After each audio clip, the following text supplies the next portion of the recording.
Жақсы өмір деген сөз бұл жерде айтқым келгені, ол сынақсыз болмайды. Кімге Алла тағала жақсылық қаласа, жазасын осы дүниеде орындатады. Қияметте таза болу үшін, Алламен жолығатын күні тап-таза болу үшін. Сосын міндетті түрде адам күнә жасап жүрген адам болуы да шарт емес, басына сынақ келген кезде. Ол оның дәрежесіне байланысты келуі мүмкін. Өзінің сұрап жүрген нәрсесі үлкен болуы мүмкін Алланың қасында. Ал ол үлкен нәрсеге мына амалдарымызбен жете алмай жатырмыз. Сондықтан оны жеткізу керек. Сол үшін Алла тағала бір сынақтар береді.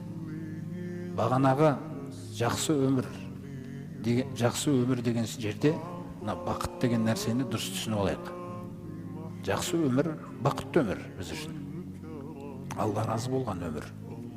Бұны жақсы түсініп алайық деп жатқан себебім, өйткені бүгін әлеуметтік желіде өмірді, неше түрлі нәрселерді үйретіп жатқан адамдар көп.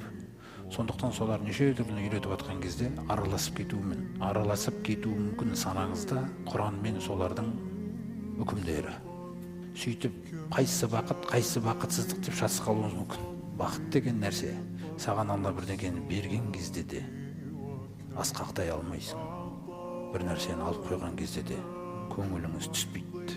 Сізді былай сынаса да, беріп сынаса да, алып сынаса да, эмоцияң өзгермейді. Таухид түсіндіңіз бе? Ла иляха иллаллахны тәрбиелеп мүмкін емес сізді өзгерту. Сондықтан Алла тағала көрсетті таухидтың ең маңызды несін пайғамбарымыз арқылы. Суға салсаң да, отқа салсаң да, қиындыққа салсаң да, қай жерге салсаң да, берсең де, алсаң да, пайғамбарымыз салсаң бір қалыпты. Алладан өзгермейді. Раббысымен байланысы әдемі. Берсе де альхамдулилля, бермесе де альхамдулилля. Бір бақыт деген осы. Бақыт деген сізді ешкімнің ақиқаттан, Алланың заңдылықтарынан өзгерте алмауы.